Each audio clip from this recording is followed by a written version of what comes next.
హైదరాబాద్ వెళ్దాం. హైదరాబాద్ మా bureau chief Krishnamurthy లైన్లో ఉన్నారు. కృష్ణమూర్తి చెప్పండి, అయితే ఎన్నికల్లో వేళ దూకుడు పెంచుతుంది బీజేపీ. కర్ణాటక ఎన్నికల్లో భయం అయితే బీజేపీకి పట్టుకుందని ఖచ్చితంగా మనం అయితే చెప్పవచ్చు. అందుకే హైదరాబాద్ తెలంగాణ రాష్ట్రంలో కూడా ఏమీ ప్రోగ్రామ్స్ జరగట్లేదని అధిష్టానం కూడా కొంచెం సన్నగిలిందని చెప్పవచ్చు. అయితే రాష్ట్రానికి తెలంగాణకి 15వ తారీఖున అమిత్ షా, 25వ తారీఖున జేపీ నడ్డా ప్రోగ్రామ్స్ అయితే ఖరారు చేశారు. దీనిపై మీ దగ్గర ఉన్న అప్డేట్స్ ఏంటి? దక్షిణాదిని హబ్గా తెలంగాణ మార్చాలి అని చెప్పేసి బీజేపీ ఏదైతే భావిస్తుందో అది కర్ణాటక ఎన్నిక ఫలితం తర్వాత కొంత దెబ్బతిందని చెప్పొచ్చు. బీజేపీ నేతల్లో, శ్రేణుల్లో ఆత్మస్థైర్యం కూడా కొంచెం దెబ్బతిందని చెప్పొచ్చు. దీన్ని గుర్తించమంటే పార్టీ అధిష్టానము కొంత దిద్దుబాటు చర్యలకు సిద్ధమైనట్టుగా స్పష్టంగా తెలుస్తా ఉన్నది. ఈరోజు జరిగినటువంటి పార్టీ రాష్ట్ర ప్రధాన కార్యదర్శుల సమావేశంలో కేంద్ర నేత సునీల్ బన్సల్ ఏదైతే సమావేశం తీసుకున్నారో దీంట్లో శ్రేణుల్లో విశ్వాసం సన్నగిల్లకుండా ఉండాలి అన్న సందేశాన్ని జనశక్తికి అందించి దీన్ని క్షేత్రస్థాయిలో తీసుకువెళ్లేందుకు కావాల్సిన కార్యాచరణ సిద్ధం చేయాలని చెప్పేసి ఆదేశించినట్టుగా మనకున్న సమాచారం. మరోవైపు ఈ నెల 15వ తేదీన అమిత్ షా బహిరంగ సభ నిర్వహించాలని నిర్ణయించారు. ఇది ఖమ్మంలో 15వ తేదీన బహిరంగ సభ జరగనుంది. అంటే ఒకవైపు అదే జిల్లాకు చెందినటువంటి పొంగులేటి శ్రీనివాసరెడ్డి కొంతకాలంగా ఏ పార్టీలో చేరుతారన్న విషయంలో దూబుజులాడుతూ ఉన్నారు.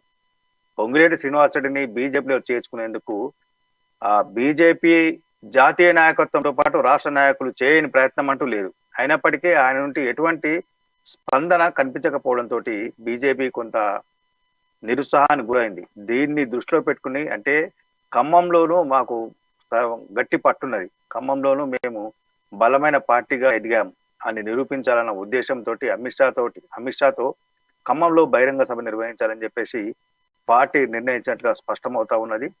అమిత్ షా ఖమ్మంలో జరిగే బహిరంగ సభను సక్సెస్ చేసేందుకు ఇప్పటి నుంచే కార్యాచరణను సిద్ధం చేస్తున్నటువంటి బీజేపీ కొంతమంది నేతలకు బాధ్యతను అప్పగించి అక్కడే, అంటే ఖమ్మం జిల్లా, వరంగల్, ఖమ్మం ఆ పరిసర ప్రాంతాల నుంచి అక్కడికి బహిరంగ సభకు కార్యకర్తలను, నాయకులను తరలించేందుకు కావాల్సిన ఏర్పాట్లను చేసే పనిలో నిమగ్నమయ్యారు. మరోవైపు 25వ తేదీన పార్టీ జాతీయ అధ్యక్షుడు జేపీ నడ్డా కూడా రాష్ట్రానికి రాబోతున్నారు. ఆయన నాగర్ కర్నూలులో నిర్వహించేటువంటి బహిరంగ సభలో వారు ప్రసంగించే అవకాశాలు ఉన్నాయి. వీరిద్దరికీ తోడుగా ఈ నెల 30వ తేదీ లోపల ప్రధానమంత్రి నరేంద్ర మోడీ కూడా రాష్ట్రానికి వస్తారు అని బీజేపీ శ్రేణులు ప్రగాఢంగా విశ్వసిస్తున్నాయి. కొంత అందుకు సంబంధించినటువంటి కార్యాచరణ కూడా సిద్ధమవుతా ఉన్నాయి. నరేంద్ర మోడీ ద్వారా అయితే కృష్ణమూర్తి, బండి సంజయ్ కు అదేవిధంగా ఈటెల మధ్య కొంత గ్యాప్ పెరుగుతుంది అని అయితే వార్తలు వస్తున్నాయి. దీంట్లో ఎంతవరకు నిజం ఉంది? ఖచ్చితంగా బండి సంజయ్ కి ఈటలకు మధ్య కొంత గ్యాప్ పెరిగింది. దీని విషయంలో పార్టీ అధిష్టానం కూడా కొంత దృష్టి పెట్టింది. అయితే ఈ గ్యాప్ను భర్తీ చేసేందుకు పార్టీ రంగంలో దిగింది. పార్టీ శ్రేణులు కూడా ఇటు అమిత్ షా, ఈటల రాజేందర్తో చర్చించి కొంత సానుకూల వైఖరిని కనబరిచే విధంగా చేశారని పార్టీలో ప్రచారం జరుగుతోంది. 1-2 రోజుల్లో వీరిద్దరు నేతలకు కూడా ఇటు అమిత్ షా బహిరంగ సభ జరిగే ప్రదేశాన్ని కానీ, లేకపోతే నాగర్ కర్నూలులో జరిగేటువంటి బహిరంగ ప్రదేశాన్ని కొంత చూసి వాళ్ళు, అంటే పార్టీ శ్రేణులకు ఒక సంకేతం పంపాలి. మీరు అనుకున్నట్లుగా మేము వేరువేరుగా లేము, ఉమ్మడిగానే ఉన్నాము. కేసీఆర్ పై యుద్ధం ప్రకటించాము. ఆ యుద్ధంలో పైచేయి సాధించేందుకు మేము కలిసికట్టుగానే ఉన్నాము. కొంతమంది కావాలని కుట్రలు, కుతంత్రాలు చేసి పార్టీని నిర్వీర్యం చేసేందుకు ప్రయత్నం చేస్తున్నారని వారు చెప్పాలని నిర్ణయించుకునేలా స్పష్టమవుతా ఉన్నది. ఇందుకు సంబంధించి జాతీయ నాయకత్వం కూడా కొంత, అంటే ఇటు ఈటలకు అటు బండి సంజయ్కి కొంత సర్ది చెప్పి వారి కలిసి పనిచేయాలని వద్దని కూడా ఆదేశించినట్టుగా మనకు స్పష్టంగా తెలుస్తా ఉన్నది.